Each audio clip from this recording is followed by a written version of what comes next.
ওরা কি জন্য একটা দৌড়ে গেল, তুই কি দেখলি? কি গেল, ভাগ নাকি? না, ভাগ না, তার থেকে ভয়ানক কিছু। কি দেখলি বলবি তো?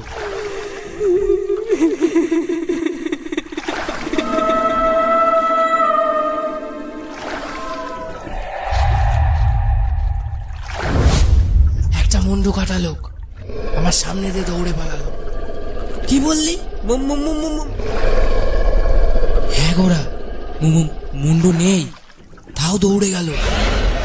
ভানুদা, নৌকোটা আগে যাচ্ছে না কেন? ধার টেনে চলছি, কিন্তু নৌকাটা আগে যাচ্ছে না কেন? এই দাঁড়া, আগে ভালো করে দেখতে দে, দেখি কি হয়। ও ভানুদা, এবার কি করবো গো? আমাকে বাঁচাও গো। ও ভানুদা, এবার কি করবো গো? দেখি নৌকাটা দোলাচ্ছে কে রে? হ্যাঁ,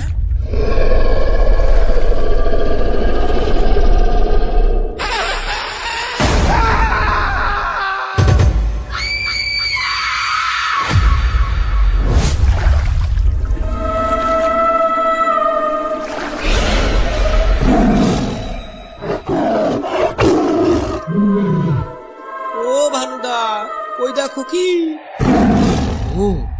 ও তো বাঘ। হ্যাঁ, ওর তো মুন্ডু নেই, তাও গর্জন করছে।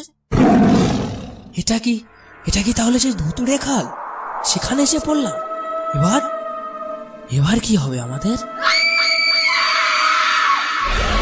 হ্যাঁ ভানুদা, এবার এখান থেকে আমাদের মরণ ছাড়া আর কেউ উদ্ধার করতে পারবে না।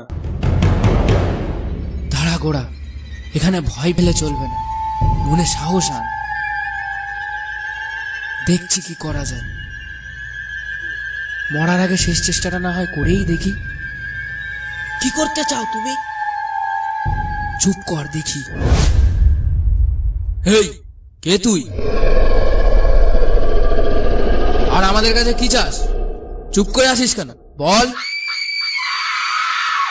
আমার নাম অর্জুন বাগদি। হ্যাঁ, সে তো বুঝলাম, কিন্তু আমরা তো তোর কোনো ক্ষতি করিনি, আমাদের ভয় দেখাচ্ছিস কেন? ক্ষতি তুই করিসনি, কিন্তু তোর পাশে যে পাষণ্ড দাঁড়িয়ে আছে সে করেছে। ওর জন্য আমার আজ এই দশা। আমার জন্য? আমি কি করছি? আমি তো তোকে চিনিই না। গত বছর শ্রাবণ মাসের সেই দুপুর বেলার কথা স্মরণ কর। আমরা 4 জন মাছ ধরতে এসেছিলাম। আমাকে যখন বাঘ নৌকা থেকে ফেলে দিয়েছিল জলে, তুই তখন আমাকে রেখে নৌকা নিয়ে পালিয়ে চলে যাস। আমি এত করে ডাকলাম, কেউ একটু শুনলি না এই বেচারার কথা।